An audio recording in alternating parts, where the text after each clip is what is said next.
وحشت عشق ناول بہت ہی رومانٹک اور ایموشنل ہونے جا رہا ہے۔ ناظرین اپنے کومنٹس اور لائک کا اظہار ضرور کیجیے تاکہ ہماری حوصلہ افزائی ہو سکے۔ ناظرین تو چلتے چلتے ہمارے چینل کو سبسکرائب کر لیجیے تاکہ ہر ویڈیو آپ کے ساتھ شیئر ہو سکے۔ جی تو چلتے ہیں آج کے لاسٹ پارٹ کی طرف۔ ریسٹورنٹ میں کھانے سے انصاف کر رہا ہوں تیمور نے بے چارگی سے بتایا، تمہیں شجرا سے نکاح کرنا ہے تو جلدی بتاؤ، میں گھنٹے بھر سے اپنے باپ کی گالیاں سن رہا ہوں۔ تیمور نے پانی کا گھونٹ بھرتے ہوئے دہائی دی، تم یہ سب کیوں کر رہے ہو؟ آذر نے مشکوک لہجے میں پوچھا۔ کیونکہ میں جانتا ہوں کہ تم اور شجرا ایک دوسرے کو پسند کرتے ہو، تیمور نے اصل وجہ بتائی، اور ویسے بھی میری گرل فرینڈ مجھے آنے نہیں دے رہی۔ تیمور نے اپنی ہنسی دباتے ہوئے کہا، تم نہ آؤ یہی بہتر ہے۔ آذر نے غصے سے فون کاٹ دیا اور ڈرائنگ روم کے پڑے تو وہاں پہنچے تو دادو اور تائی امی رو رہی تھیں۔ دلاور صاحب سر پکڑے بیٹھے ہوئے تھے۔ ایک سیکنڈ پہلے تیمور خاقان ملک سے فون پہ بات ہوئی اور یہ تیمور نے نکاح کرنے سے صاف انکار کر دیا۔ کیا غلطی ہے میری بیٹی کی؟ کیوں ہمیشہ اسے سزا ملتی ہے؟ دلاور صاحب کی آنکھوں میں آنسو تھے۔ آذر کو دیکھ کے وہ اپنی جگہ سے غصے سے اٹھے اور اس کا گریبان پکڑ لیا۔ تم نے ہاں کروائی تھی نا اس رشتے کے لیے؟ انہوں نے آذر کو بازوں سے پکڑ کر جھنجھوڑا۔ ان کا بس نہیں چل رہا تھا کہ آذر کو شوٹ کر دیں۔ انہیں اس وقت تیمور سے زیادہ آذر پہ غصہ تھا۔ کوئی انہیں کچھ بولنے کا موقع ہی نہیں دے رہا تھا۔ کیا کیا دھرا ہے یہ سب؟ امین صاحب یہ آذر پہ برس رہے تھے اور آذر سر جھکائے کھڑے تھے۔ کیوں میری بچی ایسے ہی سب کے سامنے رسوا ہو رہی ہے؟ دلاور صاحب امین صاحب کے گلے لگ گئے۔ امین صاحب انہیں گلے لگاتے ہوئے تسلیاں دے رہے تھے، شجرا کا نکاح آج ہی ہوگا۔ امین صاحب نے دلاور صاحب کو الگ کرتے ہوئے کہا اور آذر کی طرف بڑھے، تیار ہو کے آؤ، ابھی نکاح ہے تمہارا شجرا سے۔ امین صاحب نے دلاور کے کندھے پہ ہاتھ رکھے سنجیدگی اور حتمی لہجے میں کہا۔ آذر نے اس بات میں گردن ہلا دی۔ سب کے منہ حیرت سے کھلے رہ گئے۔ کسی کو بھی آذر کے اس قدر تابع داری کی توقع نہیں تھی۔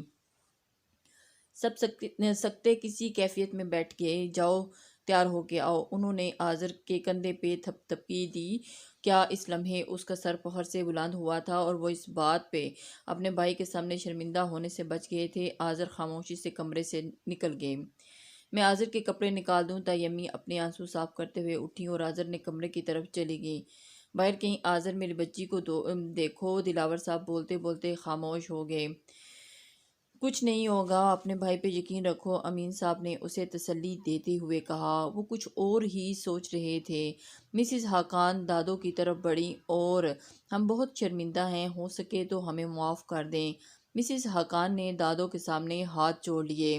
ارے نہیں، یہ کیا کہہ رہی ہو بیٹا، جو ہوا وہ بہتری کے لیے ہی ہوا، دادو نے مسکراتے ہوئے کہا اور ان کے ہاتھ پکڑے۔ ہم چلتے ہیں۔ مسز خاقان جانے کے لیے اٹھیں۔ ایسے کیسے جا رہے ہیں آپ لوگ؟ کیا ہماری خوشیوں میں شریک نہیں ہوں گے؟ دادو نے انہیں واپس بٹھاتے ہوئے کہا۔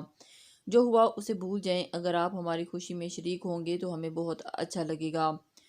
تو آپ لوگوں کا کوئی قصور نہیں ہے، شاید قسمت میں یہی لکھا تھا۔ امین صاحب نے آسودگی سے مسکراہٹ کے ساتھ کہا۔ سویرا کیا ہوا ہے؟ سب لوگ کہاں چلے گئے؟ شجرا نے اپنے روم میں سویرا کو آتے دیکھ کر پوچھا، جو اپنے 2 سالہ بیٹے کو لے کر پریشانی سے ادھر ادھر ٹہل رہی تھی۔ پتہ نہیں آپی، وہ ابھی تک ڈرائنگ روم میں ہونے والی باتوں سے بے خبر تھی۔ کچھ دیر بعد گھر کے سب لوگ شجرا کے روم میں مولوی صاحب کو لے کر داخل ہوئے۔ شجرا کے دل کی عجیب ہی حالت میں دھڑک رہا تھا۔ وہ تیمور سے نکاح نہیں کرنا چاہتی تھی، مگر اب بہت دیر ہو چکی تھی۔ اس نے اس دشمن جانہ کی تلاش میں نگاہیں دوڑائیں، مگر آذر کہیں نہیں تھے۔ اس کے اندر چبھن سے چھن سے کچھ ٹوٹا۔ پہلو میں جو سنگ تھا اس نے اسے سنگ ہی رہنے دیا، اور اگر پھر دھڑکنے لگا تو قیامت لائے گا۔ اس نے اپنا سر جھکا لیا۔ مولوی صاحب کاغذات نکاح کے تھامے اس کے برابر بیٹھ چکے تھے۔ مولوی صاحب نکاح شروع کریں، تایا ابو نے مولوی صاحب کو مخاطب کر کے کہا۔ شجرا کی پلکوں سے ایک موتی ٹوٹ کے گرا۔ اس وقت کی اذیت صرف وہی محسوس کر سکتی تھی۔ جسم پہ لرزاہٹ طاری ہو گئی تھی۔ پھر مولوی صاحب کی آواز کی سماعتوں سے ٹکرائی تھی۔ کیا آپ کو آذر امین ولد امین ظفر بے عوض 5 لاکھ حق مہر سکہ راج الوقت یہ نکاح قبول ہے؟ اس نے بے ساختہ گردن گھما کے مولوی صاحب کی طرف دیکھا اور اسے لگا کہ اس کے کانوں نے کچھ غلط سنا ہے۔ آنکھوں میں بے یقینی کا ٹھاٹھے مارتے سمندر تھا۔ بولو بیٹا، میں دلاور صاحب نے اس کے سر پر ہاتھ رکھ کے اسے ایجاب و قبول کرنے کو کہا، مگر وہ تو جیسے پتھر کی مورد ہو چکی تھی۔ اگر یہ مذاق تھا تو یہ مذاق اس کی جان لے رہا تھا۔ شزرا بولو بیٹا۔ ایک بار پھر دلاور صاحب نے اسے مخاطب کر کے کہا۔ قبول ہے۔ دل پسلیاں توڑ کے باہر آنے کو بےتاب تھا۔ اسے اپنی ہی آواز انجانی محسوس ہوئی۔ کیا دعائیں ایسے بھی قبول ہوتی ہیں؟ مولوی صاحب نے دوسری بار پوچھا۔ کیا آپ کو قبول ہے؟ قبول ہے۔ آنسو ٹوٹ کے اس کے ہاتھوں پہ گر رہے تھے، اور آذر کو پانے کے لیے جن راستوں پہ وہ ہو کے آئی تھی وہ نہیں جانتی تھی، مگر وہ یہ نہیں جانتی تھی کہ اتنے بھیانک راستوں کی منزل اتنی خوبصورت ہوگی۔ مولوی صاحب نے تیسری بار پوچھا۔ کیا آپ کو قبول ہے؟ قبول ہے۔ وہ شدت سے رو پڑی اور اس کا وجود کانپ رہا تھا اور دل بارگاہ الہی میں سجدہ ریز تھا۔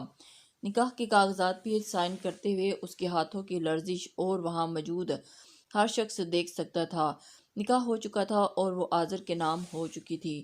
نکاح کے بعد جانے کتنی دیر تک دلاور صاحب اسے سینے میں لگائے بیٹھے رہے۔ وہ اس انہونی کے بعد بالکل چپ تھی، جیسے گونگی ہو گئی ہو۔ دادو، تائی امی، تایا ابو سب اسے ڈھیروں پیار کر رہے تھے اور وہ محو حیرت تھی۔ کچھ دیر کے بعد سویرا اور منہال اسے لے کر باہر آ گئیں۔ وہ سج قدم اٹھاتی ہوئی اسٹیج کی طرف بڑھی، جہاں آذر کھڑے اس کا انتظار کر رہے تھے۔ اسٹیج کے قریب جا کر آذر نے اپنا ہاتھ آگے کیا۔ اس نے ان کے ہاتھ میں اپنا ہاتھ تھما دیا۔ پلکیں جھکی تھی، ہاتھوں میں لرزش آذر واضح محسوس کر سکتے تھے۔ اب وہ دونوں اسٹیج پر بیٹھ چکے تھے۔ رسمیں شروع ہو چکی تھیں۔ رسموں کے بعد فوٹو سیشن تھا، مگر شزرا کی نیچی نگاہیں نہ اٹھ سکیں۔ وہ بہت خاموش تھی۔ وہ قسمت کے اس موڑ پہ کنگ تھی۔ آذر تو اس سے نفرت کرتے تھے، اور اب یہ سب ہزاروں سوچیں اس کے سامنے تھیں۔ امین صاحب نے دلاور صاحب سے اسی وقت رخصتی کی بات کی، اور اس کی بات پہ دلاور صاحب نے سرہم تسلیم کر دیا۔ اس طرح اچانک رخصتی کا سن کے شزرا کے ہاتھ پاؤں پھول گئے تھے۔ یہ نکاح کا دھچکا کیا کم تھا، اور اس طرح اچانک رخصتی۔ قدرت نے شاید دونوں کا بندھن ایسے ہی لکھا تھا، جو اپنے وقت پہ پورا ہوا۔ رخصتی کے بعد شزرا کو عازب کے روم میں پہنچا دیا گیا۔ اس نے حیرت سے اس سجے ہوئے کمرے کو دیکھا، اور کرب سے اس کی آنکھوں میں نمایاں تھا۔ وہ جانتی تھی کہ آذر آئیں اور اسے کمرے سے دھکے دے کے نکال دیں گے۔ آنے والے وقت کا سوچ کر اس نے آنکھیں بار بار بھر رہی تھی، مگر اس وقت کو خود پہ دھارے پہ چھوڑ دیا تھا۔ سویرا نے انہیں بتایا کہ تیمور نکاح کے وقت نہیں پہنچے، انکار کر دیا تھا، تو تایا ابو نے آذر سے نکاح کرنے کو کہا، اور کچھ دیر کے بعد اس نے کمرے کا دروازہ کھولا اور پھر خاموشی سے دل اچھل کر حلق میں آ گیا۔ قدموں کی چاپ قریب سے قریب تر ہوتی جا رہی تھی۔ آذر اس کے سامنے بیٹھے تھے، مگر شزرا پلکیں اٹھا کر دیکھنے کی ہمت نہیں تھی۔ آذر نے ہاتھ بڑھا کر آہستگی سے اس کے ہاتھ کو پکڑا۔ اس نے ڈر مارے گھبرا کے نہیں دیکھا، کمرے سے ہی بلکہ اپنی زندگی سے بھی باہر نکال دیا تھا۔ مقابل کے ہونٹوں پر مسکراہٹ تھی۔ شزرا کی آنکھوں سے آنسو قطار در قطار بہنے لگے۔ آذر نے ہاتھ بڑھا کے نرمی سے اس کے گالوں پہ بہتے ہوئے آنسو صاف کیے۔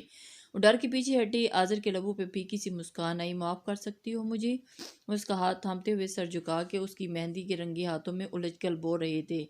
شزرا کی دھڑکنیں ساکن ہوئی تھی۔ اس بار آذر کے ہاتھوں میں مضبوط گرفت تھی، مگر وہ بھی اپنا ہاتھ نہیں چھڑا سکی، بس یکٹک اس کا چہرہ دیکھ رہی تھی۔ آذر ایک ہاتھ سے اس کے ہاتھوں میں پہنی ہوئی چوڑیوں کو کھیر رہے تھے۔ شزرا کے آنسو ٹوٹ کے آذر کے ہاتھ کی پشت پر گرے۔ لمحوں میں ان کے آنسوؤں پر نظریں جمائے بیٹھے رہے۔ شزرا کے وجود میں کڑی سوئیاں ایک کر کے نکل رہی تھی۔ وہ عالم بے یقینی میں آذر کا یہ روپ دیکھ رہی تھی۔ شزرا! آذر نے ہولے سے اسے پکارا تھا۔ شزرا نے آذر کی طرف دیکھا، اور آنکھوں میں محبت کا ایک سمندر تھا۔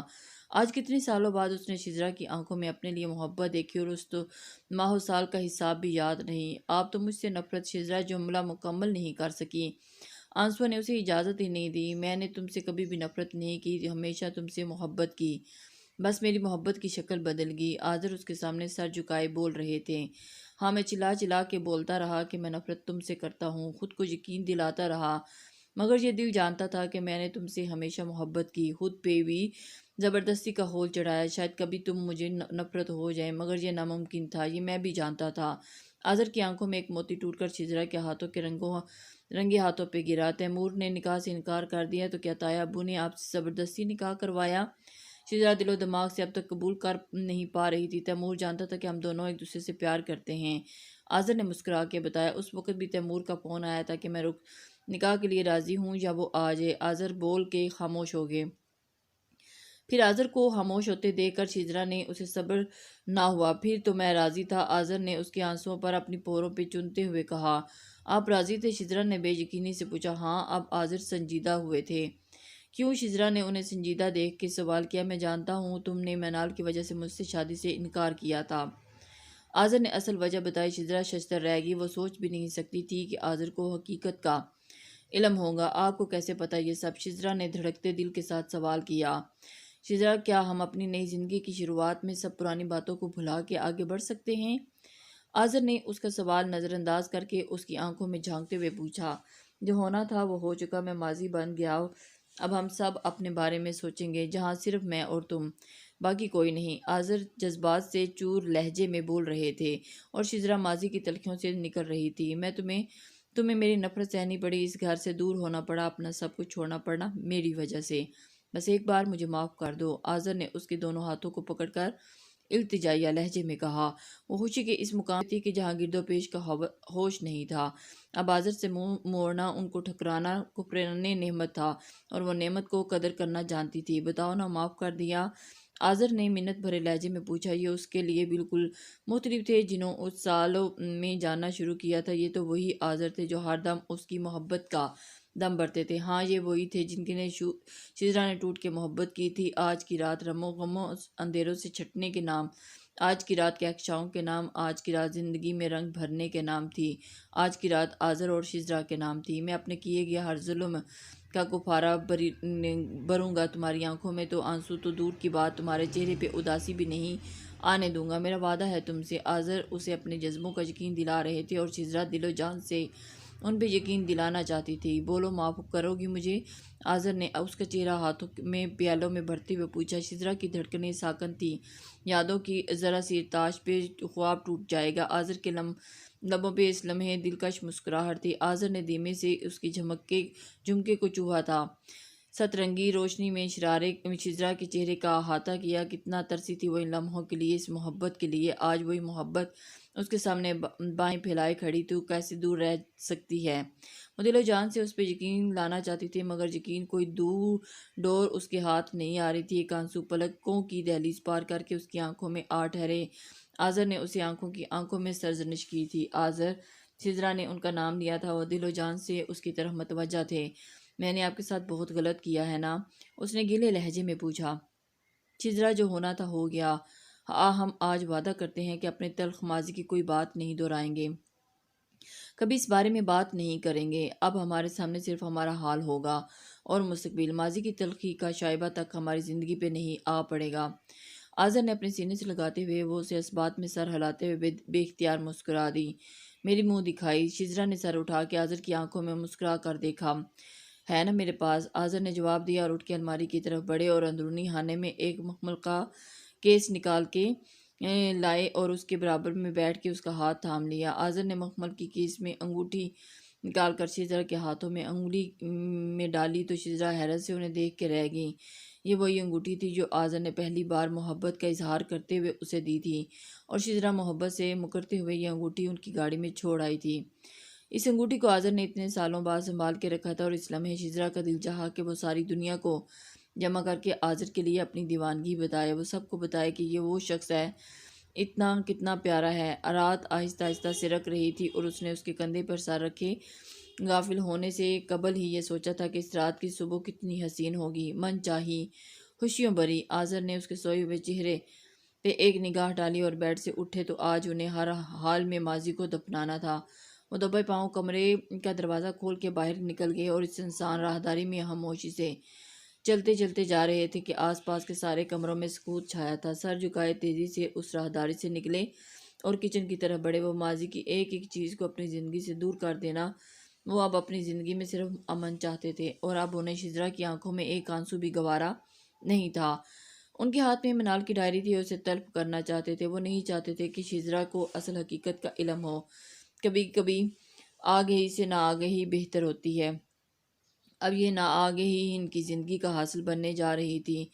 وہ کچن میں داخل ہوئے، انہوں نے اسٹوو جلایا اور آگ کا ایک ایک شعلہ سر نکلا اور آذر نے منال کی ڈائری اس شعلے میں جھونک دی۔ شعلہ کچھ بلند ہوا، چنگاریاں نکل کے آس پاس پھیل رہی تھی۔ شعلوں کا عکس آذر کے چہرے پہ پڑ رہا تھا۔ کچھ دیر پہلے والی نرمی ہرگز نہیں تھی۔ ماتھے پہ بال پڑے تھے اور لب سختی سے پیچھے تھے۔ وہ نہیں چاہتے تھے کہ شجرا کو اس سچائی کا علم ہو کہ منال اس کی محبت سے باخبر تھی۔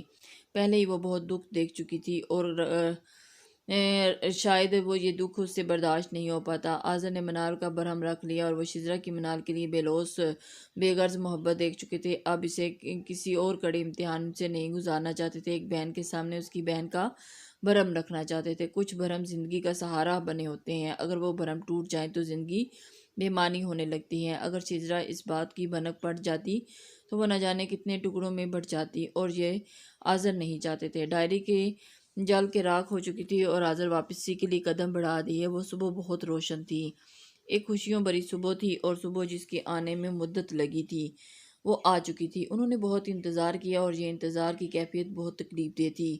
جانے کتنی صبح دونوں نے بے رنگ گزاری تھی، اور یہ وہ صبح بہت ہی روشن اور چمکیلی تھی۔ ایسی حسین صبح اس سے پہلے ان کی زندگی میں کبھی نہیں آئی تھی۔ آذر کی آنکھ کھلی تو کمرے میں ہلکی ہلکی روشنی پھیلی تھی جو سورج نکلنے کا پتہ دے رہی تھی۔ آذر نے شجرا کے سوئے وجود پہ ایک نظر ڈالی۔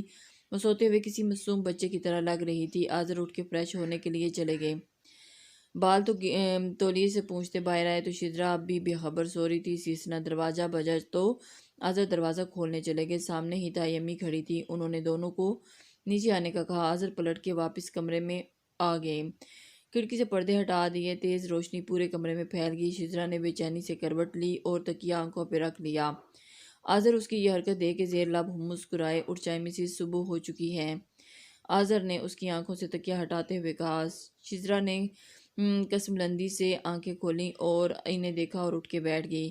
گڈ مارننگ پرنسز، آذر نے اس کے چہرے پہ آئے ہوئے بال کانوں کے پیچھے کرتے ہوئے کہا۔ گڈ مارننگ، شجرا نے مسکرا کے جواب دیا۔ جلدی سے تیار ہو جاؤ، امی بلانے آئی تھیں، آذر نے اسے محبت پاش نگاہوں سے دیکھتے ہوئے کہا۔ وہ دونوں نیچے پہنچے تو سب ہال میں موجود تھے۔ دونوں تو خوش اور آسودہ دیکھ کر سب کے چہروں پہ خوشی دوڑ گئی۔ ولیمے کی تقریب شہر کے ایک بہت بڑے ہوٹل میں رکھی گئی تھی۔ اتنے شارٹ نوٹس پہ بھی ولیمے کے بہترین انتظامات کیے گئے۔ یسر کی چیز اپنی جگہ پرفیکٹ ہوتی ہے۔ شجرا آذر کا ہاتھ تھامے ہوئے وینیو میں داخل ہوئی تو وہ ہر نوٹیفیکیشن ستائش میں ڈوبی ہوئی تھی اور ان کی جانب اٹھی تو شجرا نے اس وقت خود کو دنیا کی خوش نصیب لڑکی تصور کیا تھا۔ وہ اس شخص کے پہلو میں کھڑی تھی جو اسے دنیا میں سب سے زیادہ چاہتا تھا۔ اس شخص کی چاہت پہ اسے اتنا مان تھا، غرور تھا، بھروسہ تھا۔ روشنی کی چکا چوند میں وہ دونوں اسٹیج کی طرف جا رہے تھے۔ زندگی بہت حسین ہو چکی تھی۔ آذر نے ایک نظر شجرا کے چہرے پہ ڈالی، جہاں مسکراہٹ تھی، خوشی تھی، اطمینان تھا۔ اس لمحے کو فوٹوگرافر نے اپنے کیمرے میں محفوظ کیا۔ وہ دونوں اسٹیج پہ بیٹھ چکے تھے۔ اسٹیج پھولوں سے لدا ہوا تھا، ہلکے سرمئی رنگوں کا مدار، پیروں تک آتی میکسی پہنے جس پہ سفید نگینوں کا نفیس کام تھا اور بے انتہا خوبصورت لگ رہی تھی۔ نازک سا سیٹ گلے میں پہنا تھا جو سراہی دار گردن میں خوب جچ رہا تھا۔ بیوٹیشین کے ماہر ہاتھوں نے اس کے چہرے کے نقوش مزید خوبصورت بنا دیے۔ اس پل وہ سیدھی آذر کے دل میں اتر رہی تھی۔ آذر اس لمحے کو فصوں میں کھوئے ہوئے تھے جس نے کھنکھنار کر دونوں کی اپنی طرف متوجہ کیا۔ آذر اور شجرا نے بیک وقت سر اٹھا کر دیکھا تو تیمور ملک اپنی پوری شان کے ساتھ ان کے سامنے کھڑا تھا۔ دونوں بے اختیار اپنی جگہ سے کھڑے ہوئے۔ شادی کی بہت بہت مبارکباد، تیمور نے پھولوں کا گلدستہ شجرا کی طرف جانب بڑھاتے ہوئے کہا۔ شجرا نے اسے تھام لیا۔ آذر کے ماتھے پہ بال نمودار ہوئے۔ یہاں کیوں آئے ہو؟ آذر نے تمام لحاظ بالائے طاق رکھ کے تیمور سے پوچھا۔ تیمور نے اس کی بات سن کے ایک پلک شگاف کہکا لگایا۔ مجھے دلاور انکل نے بلایا ہے، اس نے مزید مزے لے کے بتایا۔ کھانا کھاؤ اور چلتے پھرو۔ آذر اور تیمور کی موجودگی سخت برہم لگ رہے تھے۔ لو جی، یہ کوئی کہنے والی بات ہے، ظاہر ہے کھانا کھانا ہی آیا ہوں۔ تیمور کے ہونٹوں پہ ڈیٹو والی مسکراہٹ نمودار ہوئی۔ ویسے بہت احسان فراموش انسان ہو، تیمور نے منہ کے زاویے بگاڑتے ہوئے کہا۔ طنزیہ لہجے میں پوچھا، تم دونوں کی شادی میری ہی وجہ سے ہوئی ہے؟ تیمور نے انگلی سے اپنی طرف اشارہ کر کے بتایا۔ اسے آذر کی یہ احسان فراموشی ایک آنکھ نہ بھائی۔ جی نہیں، آپ کی وجہ سے نہیں بلکہ آپ کی گرل فرینڈ کی وجہ سے، جس نے آپ کو نکاح میں نہیں آنے دیا۔ آذر نے سنجیدگی سے بتایا۔ تیمور کے چہرے پہ ایک جاندار مسکراہٹ پھیلی۔ میری کوئی گرل فرینڈ نہیں ہے، تیمور نے اپنے چہرے پہ دنیا جہاں کی مظلومیت طاری کرتے ہوئے کہا۔ تو اس ہوٹل میں کون تھی وہ، اور جس کے بارے میں تم بول رہے تھے کہ آنے نہیں دے رہی؟ آذر اب بھی اپنی بات پہ قائم دائم تھے۔ انہیں اب بھی تیمور ایک آنکھ نہیں بھا رہا تھا۔ اس دن میں ہوٹل میں میری سیکرٹری تھی، تیمور نے بتانا شروع کیا تھا کہ آذر درمیان میں اس کی بات اچک لی۔ بڑے ہی بے شرم ہو، اپنی سیکرٹری کے ساتھ یہ ترکیبیں کرتے پھرتے ہو، اوپر سے گرل فرینڈ بھی ہے۔ آذر اس کی پوری بات سنے بغیر اسے ملامت کی۔ شجرا، اگر یہ انسان تمہارے شوہر نہیں ہوتا تو ابھی تک ایک قتل کر تو چکا ہوتا۔ تیمور نے دانت پیستے ہوئے شجرا صرف مسکرا کے رہ گئی، کیونکہ تیمور سے باتوں میں کوئی بھی نہیں جیت سکتا تھا۔ او بھائی، پوری بات سن لو پہلے۔ تیمور کا دل کیا کہ وہ اپنا سر پیڑ لے۔ اس وقت میں تمہیں دیکھ کے اپنی اداکاری کے جوہر دکھائے تھے۔ تیمور نے ایک شان سے اپنے بالوں کو پیچھے کرتے ہوئے کہا، اور نکاح والے دن بھی مٹھن اکیلا تھا اور کوئی نہیں تھا میرے ساتھ۔ تیمور نے آذر کو بتایا اور آذر الجھن میں آ گیا۔ کیا تم نے یہ سب کیا؟ آذر اب بھی شک و شبہات میں تھے۔ میں تم دونوں کو ساتھ دیکھنا چاہتا تھا، تیمور نے مسکراتے ہوئے بتایا۔ آذر کو زوردار جھٹکا لگا۔ تمہیں کیسے پتا یہ سب؟ آذر نے حیرت سے پوچھا۔ محبت چھپتی نہیں، تیمور نے ایک دلکش سی مسکراہٹ کے ساتھ بتایا۔ جانتے ہو تم دونوں کے لیے میں نے کتنی گالیاں کھائی ہیں؟ بابا نے تو میرا گھر آنا ہی بند کر دیا تھا، اور ایک تم ہو کہ شکریہ ادا کرنے کے بجائے باتیں سنا رہے ہو۔ تیمور نے دل جلے انداز میں کہا۔ آذر پہلی بار اس بات پر سن کے مسکرا رہے تھے۔ اس نے آگے بڑھ کر تیمور کو گلے لگایا۔ میرے دوست کا خیال رکھنا، تیمور نے مسکراتے ہوئے کہا۔ سب لوگ اسٹیج پہ آ چکے تھے، اس لیے نیچے اتر گیا۔ رسمیں شروع ہو چکی تھی، سب دولہا دلہن کو سلامی دے رہے تھے۔ فوٹوگرافر ایک ایک لمحہ اپنے کیمرے میں قید کر رہے تھے۔ وہ بہت خوبصورت لگ رہی ہو۔ سب کے جانے کے بعد آذر نے اسے نگاہوں کے حصار میں قید کرتے ہوئے کہا۔ شجرا کے چہرے پہ ست رنگی مسکان پھیلی تھی۔ آذر کا دل کیا کہ وہ اس لمحے سے اسے سب سے چھپا لے۔ کسی کے ہونے کا احساس کتنا پیارا ہوتا ہے، وہ اس لمحے کو کوئی آذر سے پوچھتا۔ شجرا نے مسکرا کے پلکیں جھکائیں تو آذر کا دل اس کی پلکوں کی ڈوری میں الجھ کے جھکا تھا۔ زندگی بھرپور انداز میں مسکرائی تھی۔ آذر نے روم کی کھڑکی تو ٹھنڈی کی ہوا اس کے چہرے سے ٹکرائی تھی۔ باہر ایک پرسکون خاموشی تھی۔ کبھی اس خاموشی سے آذر کی وحشت ہوتی تھی، اور وہ وحشت عشق سے گزر کے آگے آئے تھے۔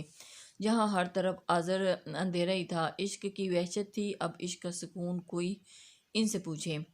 آذر کے عقب سے زندگی کی بھرپور آواز گونجی تھی۔ ان 2 مہینوں میں آذر اور شجرا کی زندگی چونکہ بے حد بہت خوبصورت پل گزرے تھے۔ آذر نے پلٹ کے دیکھا، سامنے ہی شجرا ان کے لیے کافی کا مگ لیے کھڑی تھی۔ آذر پہلے سے کافی کا مگ پکڑ کر احتیاط سے کھڑکی میں رکھا، پھر شجرا کا ہاتھ پکڑ کر اسے اپنے قریب کر لیا۔ آذر، شجرا نے انہیں مخاطب کیا۔ جی آذر، اس نے بالوں سے کھیلتے ہوئے محبت سے جواب دیا۔ کیا آپ کو اپنے سامان میں آپی کی کوئی ڈائری ملی ہے؟ شجرا آذر کی طرف دیکھتے ہوئے پوچھا۔ آذر کی دھڑکنیں تھمی تھی۔ انہوں نے چونک کے شجرا کی طرف دیکھا۔ کیوں پوچھ رہی ہو؟ آذر نے جھوٹ بولنے کے بجائے اس سے سوال کیا۔ وہ آپی ڈائری لکھتی تھی، میں نے سوچا شاید آپ نے دیکھی ہو۔ شجرا نے یاسیت سے جواب دیا۔ تمہیں کیوں چاہیے ڈائری؟ آذر نے محتاط لہجے میں پوچھا۔ کچھ نہیں، بس ایسے ہی۔ اگر وہ ڈائری ہوتی تو مجھے لگتا آپی مجھ سے باتیں کر رہی ہیں۔ وہ مجھے بہت یاد آتی ہیں۔ میں نے ہر جگہ ڈائری ڈھونڈی لیکن مجھے نہیں ملی، شجرا نے افسردہ لہجے میں کہا۔ شجرا، کیا تم ماضی کو بھول نہیں سکتی؟ آذر نے اس کے ہاتھ کو تھامتے ہوئے نرمی سے کہا۔ مجھے آپی کی یاد آتی ہے، شجرا نے آنسو پیتے ہوئے کہا۔ وہ جانتی تھی کہ آذر کی آنکھوں میں آنسو کبھی برداشت نہیں کریں گے۔ اس کے لیے ہر نماز کے بعد دعا کیا کرو۔ آذر نے مسکرا کے حل بتا دیا۔ شجرا نے اس بات میں گردن ہلا دی۔ وعدہ کریں آئندہ ماضی کی کوئی چیز کا ذکر نہیں کرو گی۔ آذر نے اس کے سامنے اپنے مضبوط ہاتھ پھیلا دیے تھے۔ شجرا کچھ دیر اپنے سامنے پھیلا آذر کا ہاتھ دیکھتی رہی۔ وعدہ؟ شجرا اپنے نازک سا ہاتھ آذر کے ہاتھ میں رکھ دیا۔ تمہیں پا کے میری زندگی بے حد حسین ہو گئی ہے، آذر نے اس کی جھیل سی آنکھوں میں جھانکتے ہوئے کہا۔ شجرا نے مسکرا کے اس کے سینے پہ سر رکھ دیا۔ باہر چاند بھی مسکرا کے بدلیوں میں چھپ گیا، اور ایک حسین زندگی کی شروعات ہو چکی تھی۔